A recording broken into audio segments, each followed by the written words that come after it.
नमस्कार साथियों, स्वागत है आप सभी का आर्किड्यू सॉल्यूशन में। दोस्तों, आज हम लोग बात करने वाले हैं जनवरी 2020 जो बीत गई है उससे रिलेटेड कुछ महत्वपूर्ण प्रश्न जो आपके सभी एग्ज़ाम के लिए आ सकते हैं। ठीक है दोस्तों, उससे पहले अगर आप मेरे चैनल पे नए हैं तो आप मेरे चैनल को सब्सक्राइब कर लीजिए, लाइक कर दीजिए और अपने दोस्तों को शेयर भी कर दीजिए ताकि हर इम्पोर्टेंट क्वेश्चन आप तक पहुंच सके। ठीक है, तो चलिए हम लोग शुरू करते हैं जनवरी 2020 के कुछ महत्वपूर्ण प्रश्न।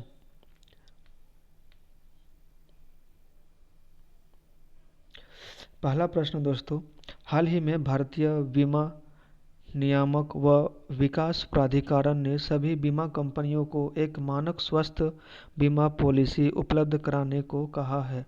इसका नाम आरोग्य संजीवनी पॉलिसी रखा गया। ठीक है दोस्तों, और इसका जो लिमिट है वो 1 लाख से 5 लाख तक का होना चाहिए और इसका लाभ जो है 18 वर्ष के लोग और 18 वर्ष से 65 वर्ष के लोग सभी ले सकते हैं। ठीक है, जितने भी बीमा कंपनी हैं भारत में, LIC, NICL जो भी कंपनी है, उन्होंने एक आरोग्य संजीवनी पॉलिसी का उद्घाटन बोल सकते हैं किया है।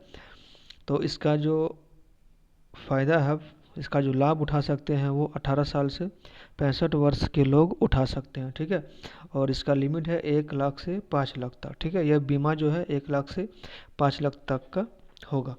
अगला है दोस्तों, आंध्र प्रदेश सरकार ने जीरो बजट प्राकृतिक कृषि के लिए जर्मन फॉर्म के साथ समझौता किया है और ये जो समझौता हुआ है उसमें जो खर्च है वो 1015 करोड़ रुपए हैं।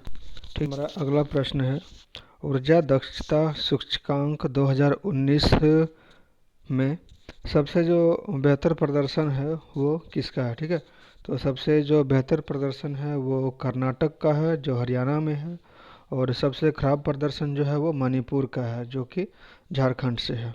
ठीक है, अगला है, युवा मामले व खेल मंत्रालय ने उत्तर प्रदेश के साथ मिलकर लखनऊ में 23वें राष्ट्रीय युवा उत्सव का आयोजन किया है। ठीक है, और ये जो आयोजन हुआ था वो स्वामी विवेकानंद के जन्मदिन के अवसर पर हुआ था जो कि 12 जनवरी को पड़ता है। ठीक है, युवा मामले व खेल मंत्रालय ने उत्तर प्रदेश के साथ मिलकर लखनऊ में 23वें राष्ट्रीय युवा उत्सव का आयोजन किया जो कि स्वामी विवेकानंद के जन्म दिवस पर हुआ था और ये 12 जनवरी को किया गया था। हमारा अगला प्रश्न है, केंद्रीय इस्पात मंत्रालय ने पूर्वोदय नामक विश्व स्तरीय स्टील हब लॉन्च करने की घोषणा की है। ठीक है, हमारे जो केंद्रीय इस्पात मंत्री हैं उन्होंने पूर्वोदय नामक विश्व स्तरीय स्टील हब लॉन्च करने की घोषणा की है जिसका उद्देश्य है पूर्वोत्तर राज्यों का विकास करना। ठीक है, पूर्वोत्तर राज्यों का विकास करने के लिए पूर्वोदय नामक स्टील हब का आयोजन किया जाएगा। अगला है, भारतीय बाल चिकित्सा अकादमी ने हाल ही में केरल में TB free air for every child कार्यक्रम की शुरुआत की है। ठीक है, जैसे ये प्रश्न में ही ऐसा लिखा गया है, TB free air for every child, यानी इसमें जो है इसका जो उद्देश्य है वो 2500 बाल रोग चिकित्सकों को टीबी की चिकित्सा का प्रशिक्षण दिया जाएगा। ठीक है, वहाँ पे 2500 जो डॉक्टर्स होंगे उनको टीबी का जो चिकित्सा उसको किस तरह से हैंडल करना है उसका प्रशिक्षण यानी ट्रेनिंग दिया जाएगा। ठीक है, उसी के लिए केरल में एक मिशन जिसको बोल सकते हैं वो चला है जो कि TB free air for every child. अगला प्रश्न है, कोलकाता पोर्ट ट्रस्ट की 150वीं यानी 125वीं वर्षगांठ पर इसका नाम बदल दिया गया। ठीक है, और इसका नाम अभी बदल के श्यामा प्रसाद मुखर्जी रखा गया है। कोलकाता पोर्ट ट्रस्ट, ठीक है, इसकी 150वीं वर्षगांठ पर इसका नाम बदल दिया गया है और इसका नाम बदलकर श्यामा प्रसाद मुखर्जी के नाम पर रखा गया है। हमारा नेक्स्ट प्रश्न है दोस्तों, असम के अंतर्देशीय जल परिवहन परियोजना के लिए भारत ने विश्व बैंक से कुछ डॉलर का समझौता किया है, वो है 88 मिलियन डॉलर का। ठीक है, असम ने जो है जल परिवहन परियोजना के लिए भारत ने विश्व बैंक से 88 मिलियन डॉलर का समझौता किया है। अगला प्रश्न है, उद्योग व वाणिज्य विभाग ने लद्दाख में 16 जनवरी को खाद्य प्रसंस्करण शिखर सम्मेलन का आयोजन किया था।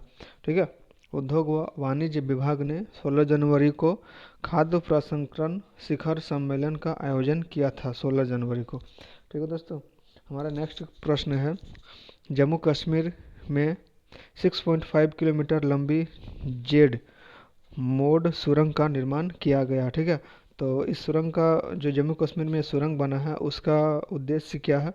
तो उसका उद्देश्य है, सुरंग जो बनेगा वहाँ पे पर्यटन स्थल जितना भी है उसका कनेक्टिविटी जो है उससे बनी रहेगी। ठीक है, अगला प्रश्न है, दिल्ली के तालकटोरा स्टेडियम में 20 जनवरी को परीक्षा में चर्चा कार्यक्रम का आयोजन किया गया।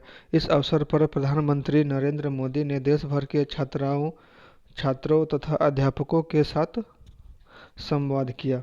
ठीक है, जैसे तालकटोरा स्टेडियम में जो है परीक्षा में पर्चा कार्यक्रम का आयोजन किया गया था, और ये कब आयोजन किया गया था? 20 जनवरी को।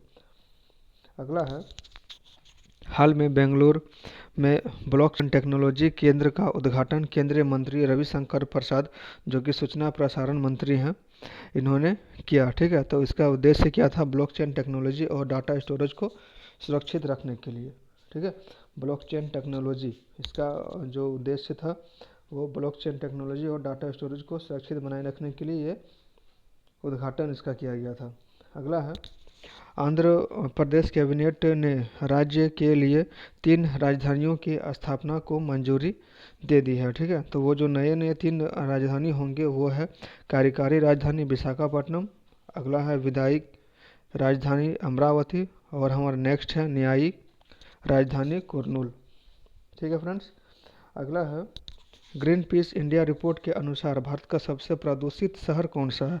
तो ग्रीन पीस इंडिया रिपोर्ट के अनुसार भारत का जो सबसे प्रदूषित शहर है वो झरिया, जो कि है झारखंड में, और सबसे कम प्रदूषित है वो है लुंगलेई, जो कि है मिजोरम में। ठीक है, सबसे कम प्रदूषित लुंगलेई जो कि मिजोरम में है, और सबसे ज़्यादा झरिया जो कि झारखंड में है।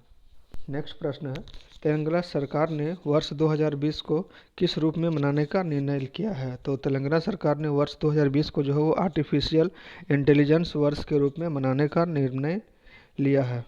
ठीक है, हमारा जो लास्ट प्रश्न है जनवरी 2020 का, वो है, उत्तर प्रदेश के सड़क परिवहन निगम ने महिलाओं की सुरक्षा हेतु एक हेल्पलाइन और कुछ नाम का उद्घाटन किया है, जो नाम है वो दामिनी है। ठीक है, और इसका हेल्पलाइन नंबर वैसे तो पूछा नहीं जाता है, फिर भी हेल्पलाइन नंबर आप नोट कर सकते हैं, 8211427777। ठीक है, उत्तर प्रदेश के सड़क परिवहन निगम के महिलाओं की सुरक्षा हेतु दामिनी नामक हेल्पलाइन नंबर 8211427777 जारी किया गया है। ठीक है, आशा करते हैं दोस्तों आपको ये वीडियो में जो प्रश्न है वो उससे कुछ हेल्प मिलेगी। ठीक है, अगर हेल्प मिलती है तो मेरे चैनल को ज़रूर सब्सक्राइब कीजिए, लाइक कीजिए और अपने दोस्तों को शेयर कीजिए। ठीक है, थैंक यू।